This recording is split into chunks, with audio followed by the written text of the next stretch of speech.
Thank you for joining me today in the next of our series of HECSTAB webinars. In this presentation, I will be going through our existing GZ criteria editor and how we currently handle and support evaluating various GZ criterias. I will discuss the capabilities of this current approach and investigate a few different GZ criteria, how they were created, and some of the aspects and information that you can get into and out of a GZ criteria using this existing GZ criteria editor.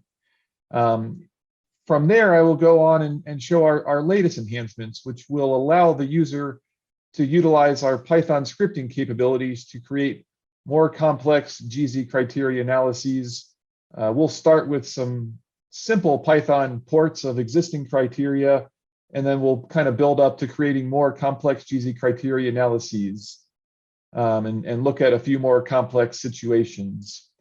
Before I get started, I do want to note that the Zoom webinar interface does have options for chat and for submitting questions through the QA questions and answers panel.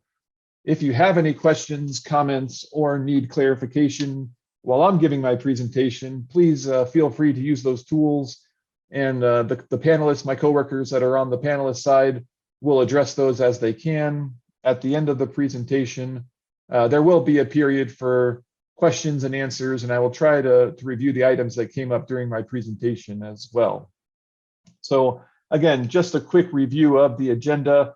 We'll be looking at the custom GZ criteria editor to create the .gzc files that are used in our software packages now, and we'll go through a number of different examples of those.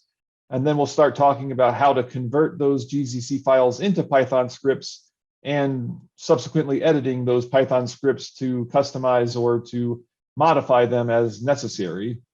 And then at the end of the presentation, I will be going through two examples of some more advanced GZ criteria scripts. The first one is going to be a simpler one, kind of looking at how you can go about modifying a GZ criteria Python script for grain healing moment to come up with an allowable. And then we'll look at a more interesting and a more complicated situation that was presented by the Norwegian Maritime class or approval situation, where they do a check on reserve stability, where we're looking at multiple writing arm curves and basically combining them. That'll be an interesting situation to look at. So we'll be starting off with our legacy custom GZ criteria editor. This works with predefined GZC files for popular criteria and has a wide range of commands for evaluations, calculations, logic operations, and charting. And then from there, we're going to take a look at the powerful Python scripts that we have that we can generate and that we can edit going forward. And then after that, we'll switch back to come back to here, and we'll wrap up with some questions and wrap up from there. So I'll stop the presentation at this point.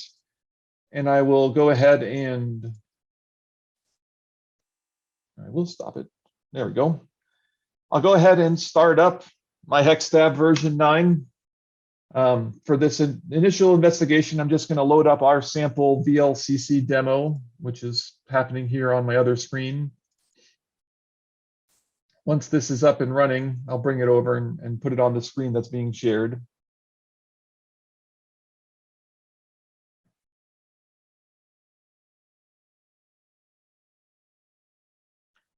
One second, there it comes. Okay, so I've loaded up our HECSTAB version 9. We're looking at just a standard VLCC model. I've got a completely empty loading condition or project at this point. And what I'm going to do is I'll just go ahead and import a predefined departure condition that I have here. So this is going to load up a homogeneous departure condition, and I can run this. And we can see that this has automatically come in with a number of evaluations. It's checking air drafts, propeller, damage, required GM, strength allowables, things like that. But there is no writing arm evaluation in this condition at this time. So to do so, all you would need to do is add a GZ criteria using the ribbon bar here. But before we do that, I do want to spend some time just looking at the various GZ criteria and the tool that we have. So what I've brought up here using the open GZ criteria editor button is our custom GZ criteria editing tool. It started off with an empty, no file has been loaded here. And so I'm going to open a GZ criteria. So the first thing I would like to point out is that your version of HECSALV or HECSTAB is going to come preloaded, and as part of our program data, it's going to have a wide range of existing writing arm criteria is already defined. So I'm looking in our program data directory at our GZ criteria library, and I see I have a number of regulations or classes or situations that have different GZ criterias involved. And to start off, I'm just going to start with the very basic. I'll go to the international codes, the intact stability code, IS code 2.2 general criteria. This is probably the most prevalent, the most ubiquitous writing arm criteria out there. And you can see when I load that file, I get a number of lines here in the program, and it's basically going through and defining a number of informations or number of calculations or evaluations based on a GZ curve. And the key part here is looking at determining what the ranges are, what the parameters are, and then obviously defining what the requirements are for those parameters. So in this case, the standard intact stability general criteria is looking at a number of things. It's checking for what the limit angles are, and then checking areas up to those limits. Generally speaking, that's going to be angle to 30, angle to 40, and then angle to between or area between 30 and 40. We're looking at down flooding angle. We're looking at where the angle at the maximum GZ is, making sure that that's greater than 25 degrees. Looking for the maximum GZ over 30 degrees and checking that against the requirement. So again, this is a very straightforward criteria. We've defined it in a GZC file, and for most normal operation, this would be no problem to just use this GZC file as necessary.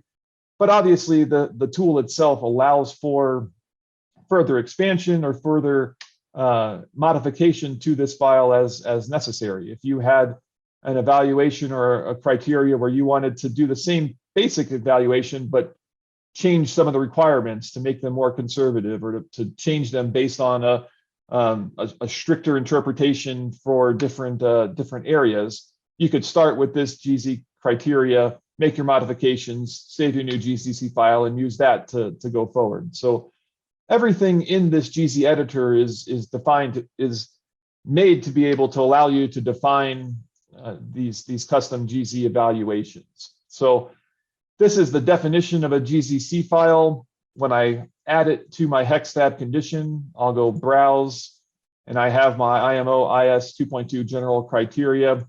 This will add it to my condition here at the top, and I'll rerun the condition.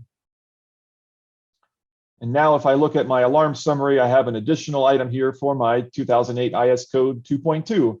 And if I expand this, here is where I can see both my writing arm graph, my plot, an overview of the areas that are being evaluated, and then obviously a list or a table of the calculated parameters and the status of those ones that do have alarms or limits on them, whether or not they pass or fail. So very straightforward, very simple implementation of a GZ criteria evaluation for this type of intact stability analysis. If I go back to my GZ editor, we can kind of do a little side-by-side comparison that we see that we've got our area to 30, area to 40, area 30 to 40. Those are corresponding to these lines here. You can see we actually support some variable naming and things like that. So there's a few tips and tricks in the GZ editor to assist with the formatting and things like that. You'll notice that there are not lines for these two checks at the beginning where we were calculating the limit angle. If I double click on one of these parameters, it'll bring up the form that specifies the exact parameters or exact information necessary for that line. And in this case, we wanted to find these angles, but we didn't want to show it in the output. So I've actually just said hide tabular output. So those lines are not showing up here. Same thing down below for the limit angle. But otherwise, we're looking at everything that's being evaluated. We have everything that has requirements. in this situation, in this condition that we're looking at, everything is passing. Everything is looking good for this condition from a stability standpoint, or an intact stability standpoint for this criteria. So we started with the intact stability, just the general criteria. If I open up our some other criteria just to kind of look at what other capabilities or what other options we have. If I go just staying with the IMO intact stability, if I look at the weather criteria, we can see that this GZ criteria file itself is a bit more involved. You'll notice things that we have, such as if, else, and if statements. Those are things that we can support within the GZ editor. And you're able to do some basic logic in determining where or how different formulas or how different values are being interpreted or being evaluated. And also in this one, we're looking at a couple of different ways to define and to use a wind healing lever or wind healing moment curve that's kind of used to evaluate or to compare against the righting arm to make sure that the restoring forces from the hull are enough to offset the expected wind overturning moments. If I keep going on and looking at some other GZ criterias, we've got an offshore supply vessel one here. This one, again, we're looking at a more complicated if, else, and if statement. So there's a number of different checks that we're looking at here. We're looking at other things. Some other interesting ones to look at would be this condition result command. So basically anything here on the left-hand side is going to give me a line here. Condition result is one of the more popular ones because it allows you to pull the result or the value for quite a number of different pieces of information that are available on a condition. So in this case, we're looking for the angle of down flooding unprotected. There are other cases where you could look for angle to margin line, even looking at things like intact initial metacentric GM or metacentric height. So there's a lot of aspects or a lot of tools that you could look at from the condition result field standpoint. Moving on, let's see here. I wanted to go back and take a look. We could look at some damage criteria. So if I go back to my international codes, the IBC code, this is the International Bulk Cargo for oil. This criteria is a damage stability criteria. So one thing to note in the GZ criteria editor down here in the bottom, we have a series of checkboxes that defines when this type or this criteria would be applicable. So in this case, we're looking at this is only going to be applicable for free floating damage or for stranding situations. So this is something where you would be looking at a damage stability evaluation. And again, the IBC code itself is relatively straightforward. It has a pretty simple check on what the heel limit is going to be based on how far you are from the margin line. And then once you have that heel limit, you're checking your static heel angle, your damaged equilibrium heel angle, your freeboard to down flooding, your max GZ in certain ranges, and looking at a number of different parameters. So again, all of these are pretty well defined when it comes to the main criteria and the ones that you'll run into a lot. We provide those GZC files for those automatically, but it is nice to be able to look at them, to understand how they're going, and to be able to modify them or to expand them as necessary. Moving on, a few other ones that we wanted to look at. If I look at the MODU code, for example, these are a little bit more interesting just because if I look at my intact surface and self-elevating, again, we've got a little bit more detail here. And we actually put these together with a whole, basically an entire section at the top that it's basically just showing key information, not doing any evaluations or anything, but we've been able to customize this GZC file itself to be able to show a lot of key information for this evaluation before we actually start doing the comparisons, looking at limit angles, looking at GZ positive, things like that. Again, we have a number of different ways to look at if, else, and if statements, looking at what's being limiting. And we have a situation where we're initializing wind moments based on wind speed and calculating wind overturning moments based on the data that's available in the model. A few other ones to look at. If we go back to look at the what else is in the library, we've looked at a lot of the IMO ones. I can back up even further back to the GZ criteria library. We've got DNV, GL, stability and watertight integrity. We'll take a closer look at this one later. We've got a lot of ones, ABS specific ones for MODU. We've got a number of USN requirements or predefined stability criteria. A lot of these will be used by government ships or naval vessels. If we look at the beam, wind, and rolling, for example, here's quite a complicated one. A few things to look at here. You'll notice these top two of these top three lines here are in blue. This is actually allowing the user to define parameters that are used within this evaluation. So in this case, we're looking at, for example, service notation. There's a service notation for unrestricted or restricted. This line will actually allow the user to select that from the user interface for a given condition. And then from there, we have a variable SN. And if I look further down in my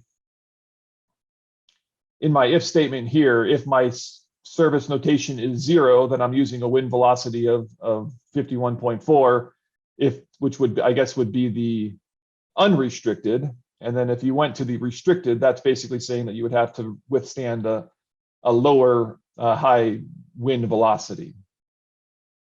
And then finally, another interesting one to look at, if I look at one more of these US Coast Guard USN criteria, this would be a damage one. Again, this one has been put into a lot of complexity here. This has a lot of if statements. It's all based on displacement ranges and LBP ranges. You'll note that certain lengths it's not even applicable. And then once you start getting into some of these more detailed if statements, for checking displacement, and we actually just have a way to do simple calculations or evaluations. So in this case, this criteria has a pretty detailed equation to calculate what the wind velocity is to apply. And so that's what we're using here. We're able to use just a simple equation parameter to define a calculation to ultimately calculate what this wind velocity is for this specific situation.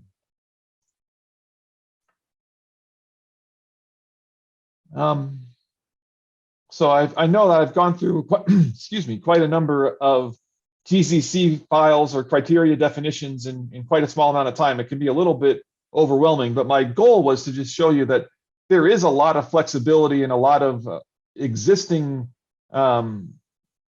data and existing criteria already put together with these. And we've been supporting and building up these using this tool, this GZ criteria editor, and creating GZ criterias for decades at this point. And there is a pretty strong library of files. We put a lot of the primary ones, again, are automatically included with our installation. But if you look at what we have internally, if people are asking us if you're on annual maintenance or something like that, then we're more than happy to look into our archives and see what criteria we have and make them available, or help you define them and validate them. We can never stay on top of all of them. There's too many classes and too many port states and too many requirements out there for us to stay on top of all of them. So the whole point of this program is to allow you to be able to customize these and to define and generate these criteria as necessary. So with that said, I'm going to go back into HECSTAB and take a look at what we're looking. So we've looked at loading a GZC file. So again, I have add GZ criteria. If I wanted to, I could go and browse, and I could add, if I went to the GZ criteria, IMO, international codes, if I went to the IBC code and added my damage criteria here on this intact condition, you'll notice that it's going to show up in my list of tools here. But when I look at my alarms, it's not being evaluated because this is not a damaged scenario.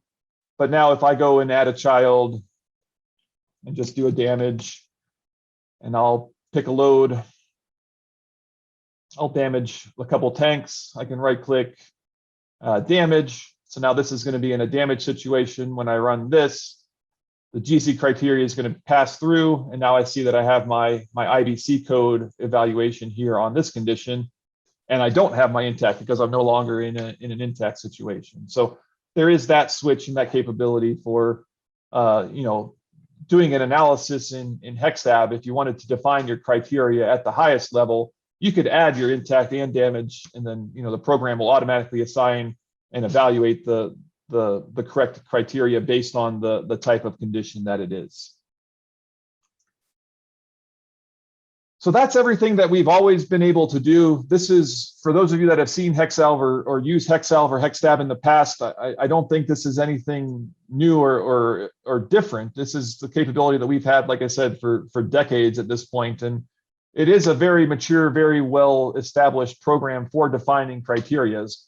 It does have a few limitations in that if it's not in the list of, if there's something that you need that's not in the list of parameters that we can add, or that are predefined in this list, then you're kind of in a situation where you're stuck. You're not able to do an evaluation. And we've gradually been adding to this list and adding new parameters and new types of evaluations as new criteria come up.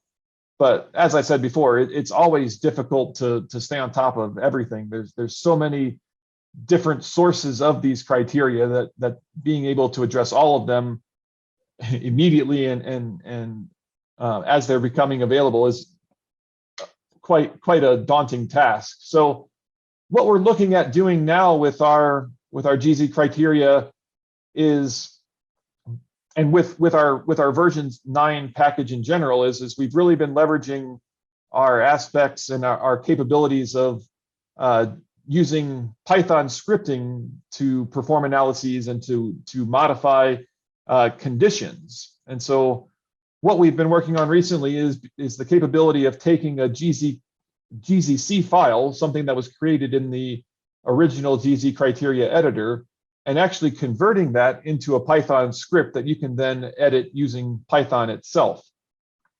So again, we're going to start pretty simple here. I'm going to go back to my intact condition. And what I'm going to do is I'm just going to go to my tools ribbon, and you'll notice we have a Python script editor icon right here. This is going to bring up the HECSTAB Python editor. And so for those of you that have not seen this before, don't be too alarmed. It is a relatively standard programming interface where we're looking at, on the left, we have a list of our kind of exposed API, our programming interfaces. We have one that goes to our HECSALV calculation engine.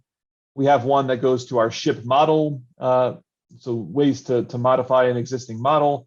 And we have a report API for putting reports together. And we've had a number of webinars that have touched on these in various ways in the past. So for now, what I want to focus on is primarily just looking at what we can do for a GZC file. So if I go to my tools, we actually have an icon to import a GZ criteria. If I click this button, and I'm going to go ahead and go back to my IS code, and I'll just go back to selecting the general criteria, IS code 2.2 general criteria. I'll open this guy up, and you can see that it's basically automatically generated the Python code necessary to replicate what was in that GZ criteria. So if I put these side by side, I'll move this guy over here, and I'll go back, and I'm going to open my GZ editor, and I'll go back and open the IS code.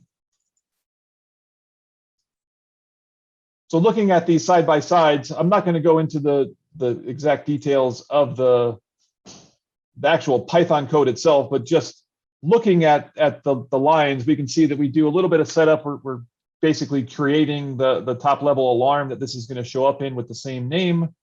And then as I go down, I can kind of see I have a kind of similar one-to-one situation here. I start with my angle of equilibrium. So this is basically just grabbing the value from the output object in our API. So that would correspond to this first line.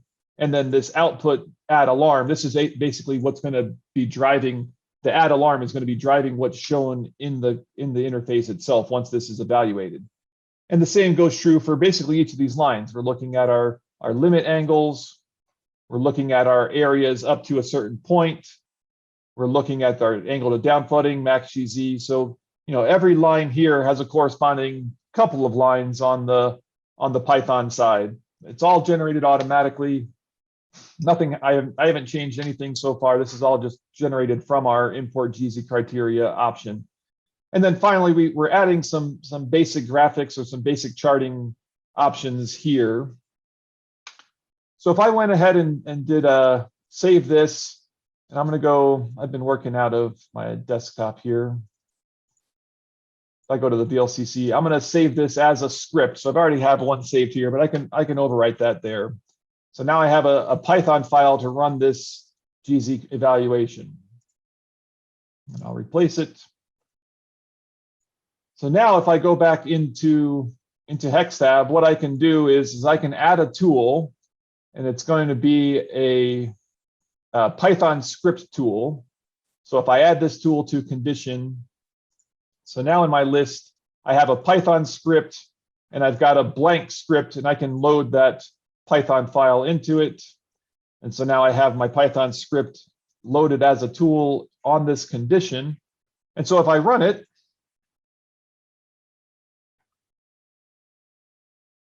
we can see if I go to my alarm summary again, we still have our GZC file evaluation. So that's going to be this guy here. If I expand this, this is what we saw before, graph, table, information for this GZ criteria using the old GZC method. And now I have a second one, which is my IS general criteria, and I can expand this. And we can see this is basically what's being created by the script itself. So we didn't put quite as much detail into the charting or the graphics at this point, so there's a little bit missing here, but we can take a look and see that all the results and all the information down below is still being evaluated and applied as we would expect. So that's all well and good. And this is where things kind of get interesting. So if I went back to my Python script and said, okay, well, let me just change my name just so I know which one is which. So again, in my alarm summary, they're both showing up as IS 2002 general criteria. So first thing I want to do is go to my properties on here. I'm going to go to edit.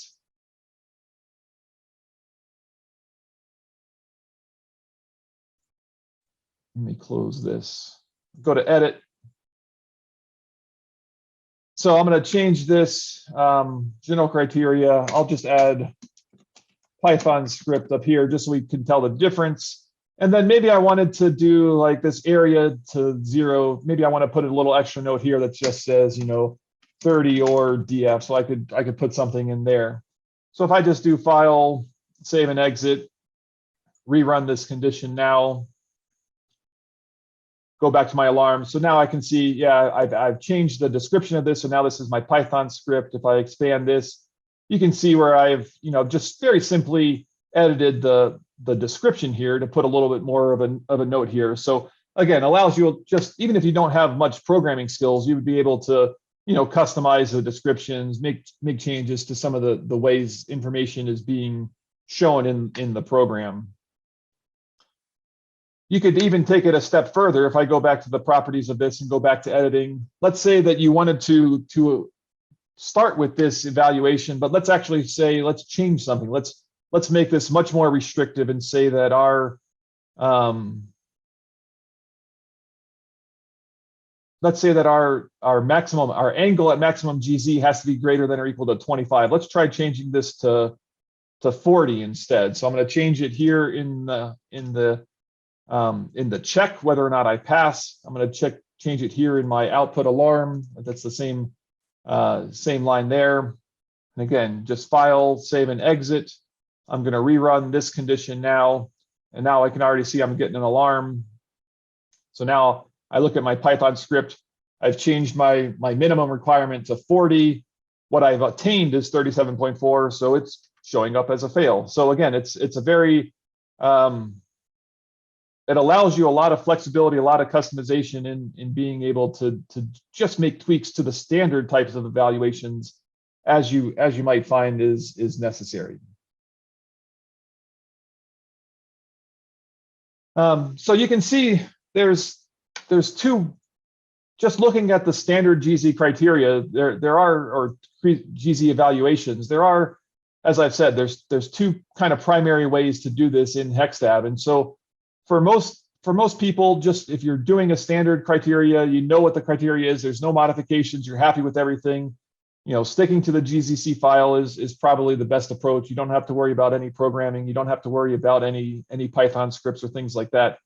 But once you start looking at modifying those GZC files or changing them or doing more advanced analyses or evaluations, then switching over to the Python approach, we think is going to be a pretty powerful way to move forward. And so I want to kind of show two examples where having the Python approach is useful and kind of show some of the things that we can do with those with adding to the automatically generated GZ criteria code.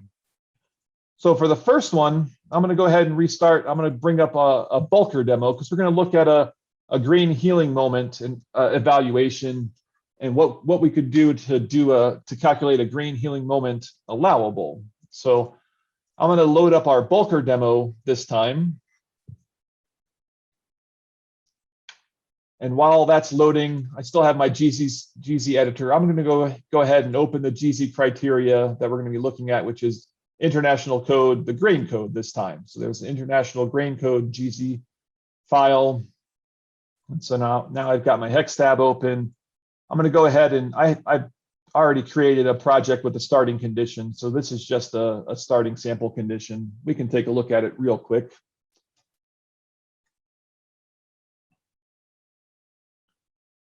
So in this project, I've got two simple conditions. The first one is a sample grain condition.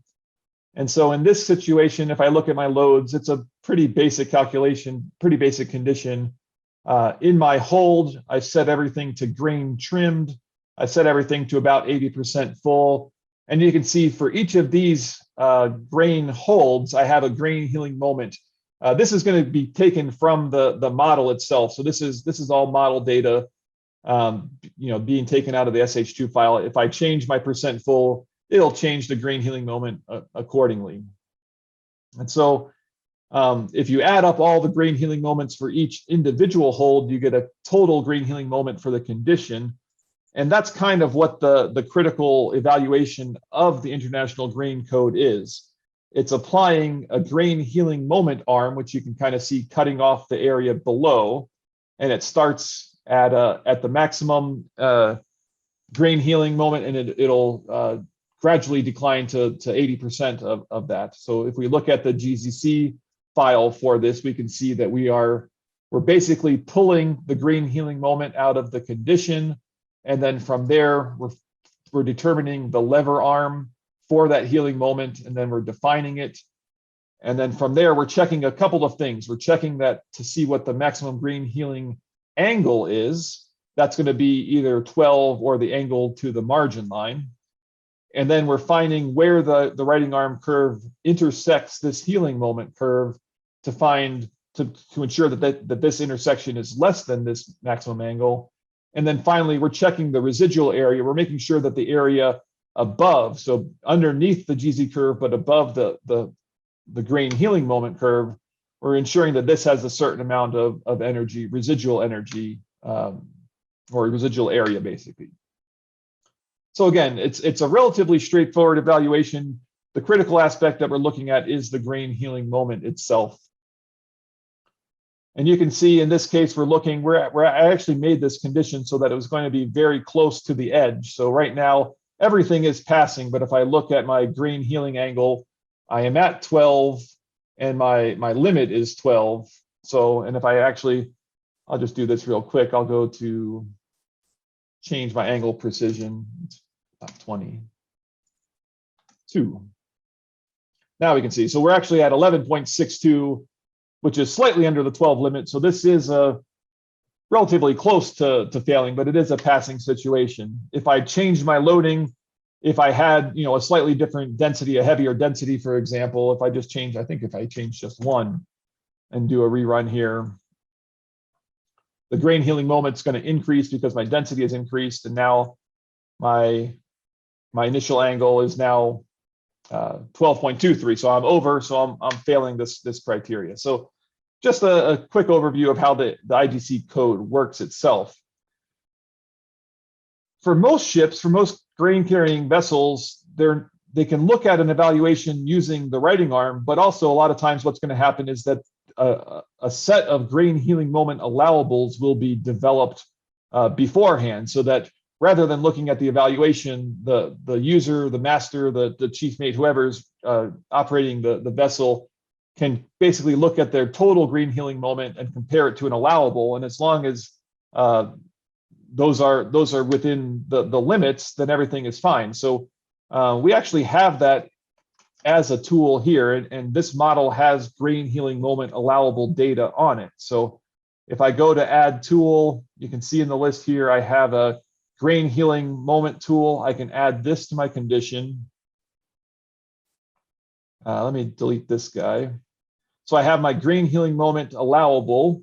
And now if I rerun this evaluation, if I look at my alarms, so I'm also, not only am I doing my IGC evaluation, I'm doing just a straight up, here's what my total grain healing moment is in the condition, and here is the maximum. And so there, that this is a way to evaluate and to kind of bypass the GZ evaluation just by using a simple number. So the question is how do you come up with this maximum healing moment? And that's where this Python scripting and being able to start with a GZ criteria and then make modifications to it comes in becomes pretty interesting. So if I go back to my Python script editor, and what I'm going to do is I'll go ahead, tools, import GZ criteria. And this time I'm going to go to my international grain code. I'll load in my GZC file. And so again, just like we saw with the intact stability, it's automatically generated a series of Python calls, Python code. It's doing all the information and doing the analyses, doing the evaluation, checking residual, checking the healing angle, putting some graphics in. So I could run this in lieu of the GZC file, but instead what I'd like to do is just start with this code and say, okay, well, in this situation, I am being fed in the grain healing moment from the condition. But what I'd really like to do is figure out what grain healing moment would it take for me to toggle between, like where's the tipping point from going from a pass to a fail, and how would I change? What would the ultimate grain healing moment be that I would need to pass or to just fail this situation? So I'm not going to go into the programming itself, but what I will do is I'll open up the script that we came up with afterwards. So this is basically a calc grain healing moment allowable script. So if you look at, here's where we started just importing the GZC file. If I look at my new script, the top half of it is exactly the same. I didn't have to make any changes to that whatsoever.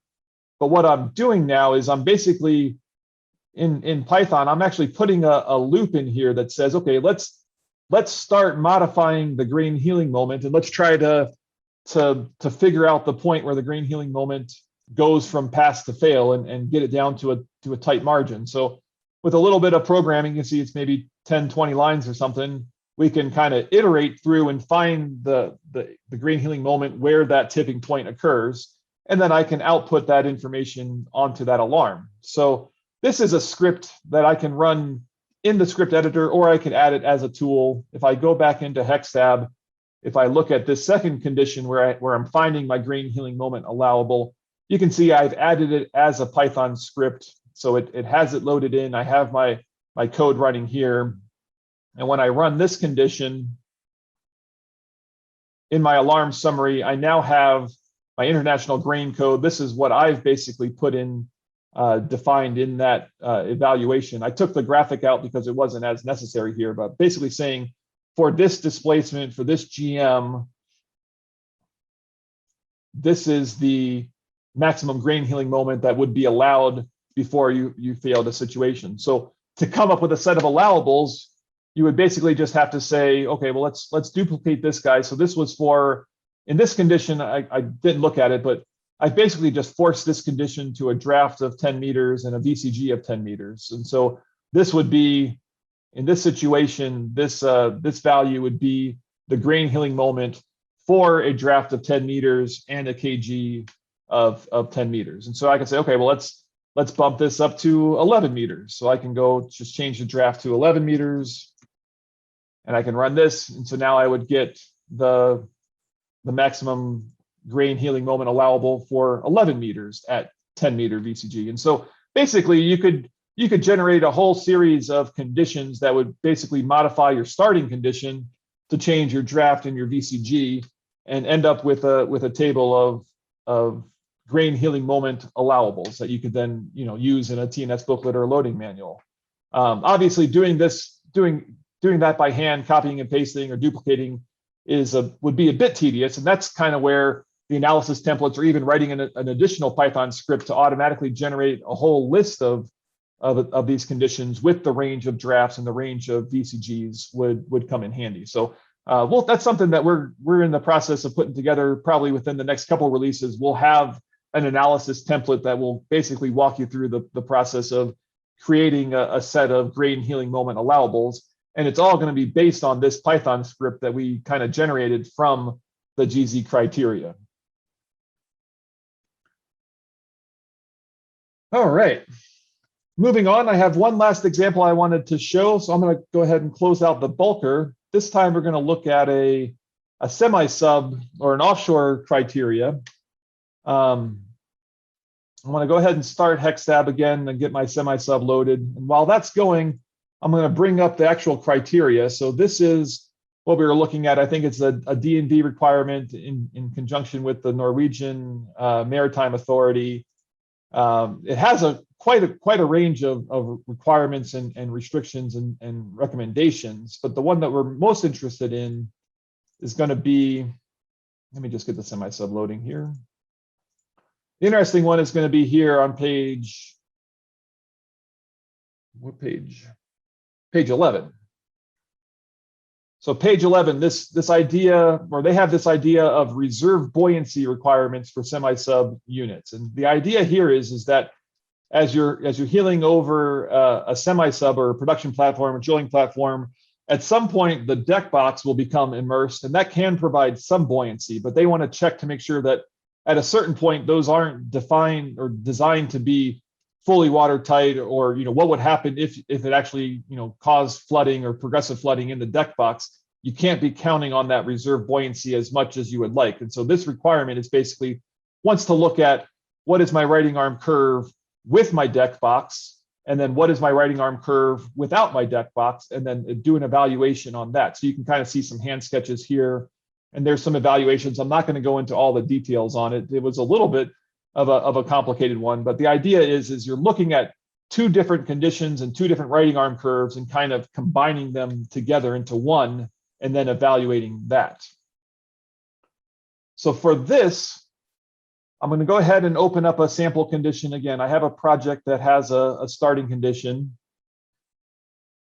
And this is going to be a very basic condition. I think I've filled some ballast tanks, and then otherwise I've used the adjust water plane tool to put me to a draft of 35 meters even keel. So this is just a very simple condition where I am at a 35 meter draft. If I look, I could look at my riding arm curve in this location and see my riding arm curve. So to do an analysis for that reserve buoyancy from here, what I'll do is I'll add a child first just to have something to work with, reserve buoyancy.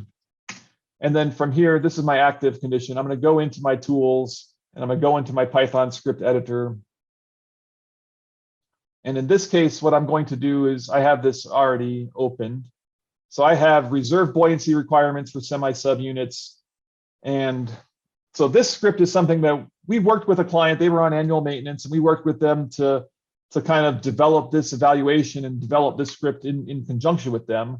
It's got a lot of information just where it is and what the assumptions are. But as we go through it, the first thing we need to know is just to define what part we are removing, what's giving me the reserve buoyancy. In this case, it's a compartment called deck box.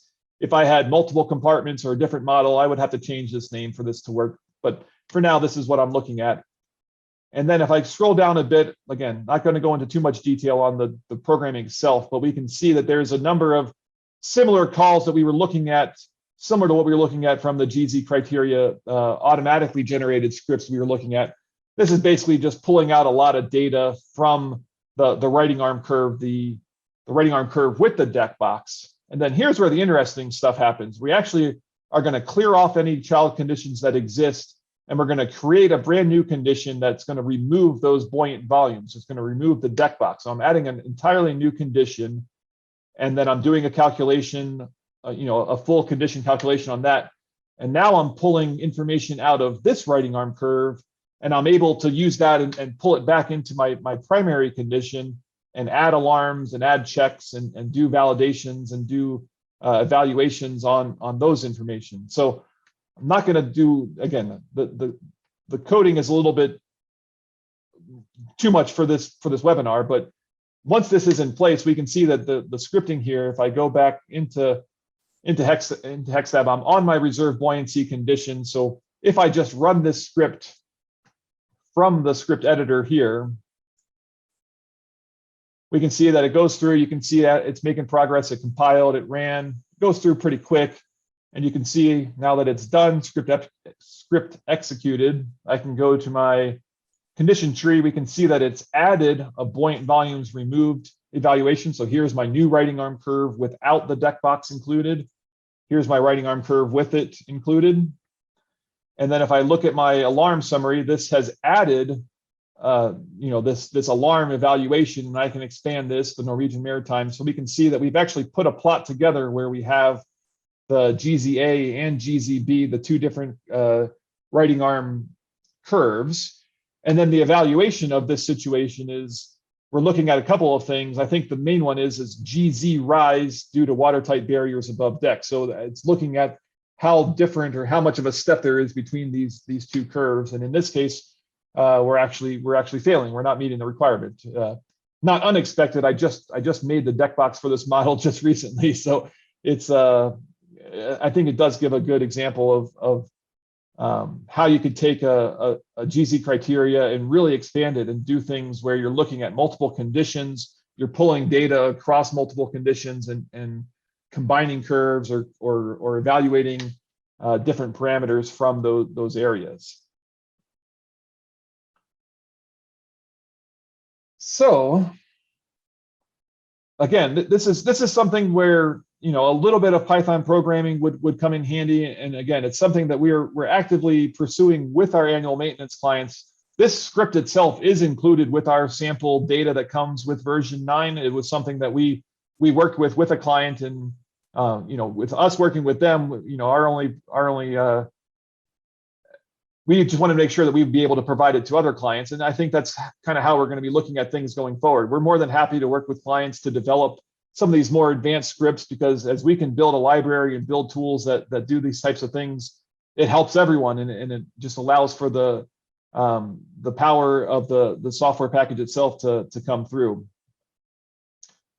So with that said, that's the end of my presentation. I will send an email out within the next couple of days that'll have a link to the recording of this webinar, and we'll have our new HECSTAB version 9 release out in a week or two, and our next webinar will be included with that as well. So thank you very much, everyone, and have a good day.